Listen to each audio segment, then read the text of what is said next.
ये कहानी है राजपुर गांव की। राजपुर गांव में एक होशियार सिंह नाम का आदमी था जो गांव भर में सबसे होशियार था। वो सबकी समस्याएं हल करता। गांव में एक चंदू नाम का आदमी था जो बहुत परेशान रहा करता था। वो दिन भर घर में बैठे बैठे बस अपनी जिंदगी के बारे में सोचता रहता था।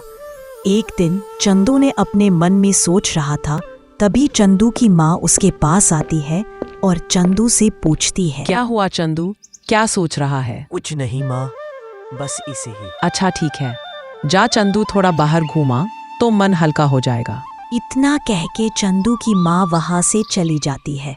माँ के जाने के बाद चंदू भी बाहर घूमने निकल जाता है। चंदू चुपचाप जाते जा रहा था। कुछ दूर जाने के बाद चंदू को रास्ते में एक बूढ़ा आदमी मिलता है। चंदू उसके पास जाता है और बोलता है, क्या हुआ बाबा, कहाँ जा रहे हो? ओ बेटा, मैं होशियार सिंह के पास जा रहा हूँ। ओ क्या है ना बेटा, मैं अब बूढ़ा हो चुका हूँ और मुझे समझ नहीं आ रहा कि मैं क्या करूँ। यही जानने के लिए मैं होशियार सिंह के पास जा रहा हूँ। बूढ़े बाबा की बात सुन के चंदू भी बाबा के साथ होशियार सिंह के पास जाने लगता है। कुछ दूर चलने के बाद वो होशियार सिंह के पास पहुंच जाते हैं। होशियार सिंह बरगद के पेड़ के नीचे बैठे लोगों को की समस्या का हल बता रहा था।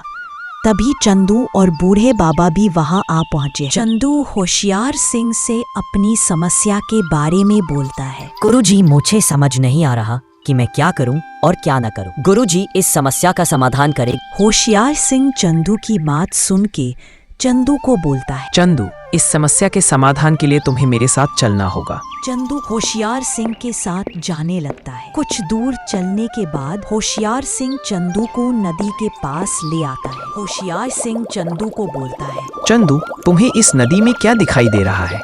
चंदू कुछ देर तक नदी को ध्यान से देखता है और कहता है, गुरुजी, मुझे इस नदी में पानी और कुछ मछलियाँ दिख रही हैं।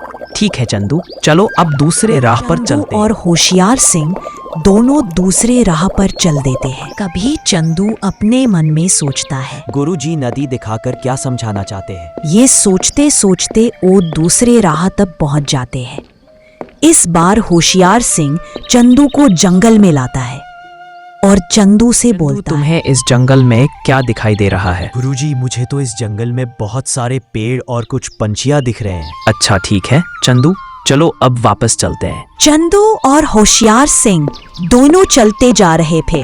तब चंदू होशियार सिंह से पूछता है, गुरुजी, इन सब से मुझे क्या सीख मिली है? चंदू, जब मैंने तुम्हें नदी दिखाया तो तुमने ध्यान दिया होगा कि नदी बिना रुके चलते जा रही थी।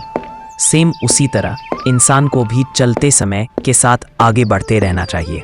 और चंदू, जब मैंने तुम्हें जंगल दिखाया तो तुमने ध्यान दिया होगा कि कुछ पेड़ छोटे भी थे लेकिन वो भी बहुत ज़रूरी थे। तो चंदू, सेम उसी तरह दुनिया में जिस तरह के भी लोग हों, जैसे भी हों, वो भी किसी ना किसी के लिए बहुत ज़रूरी होते हैं।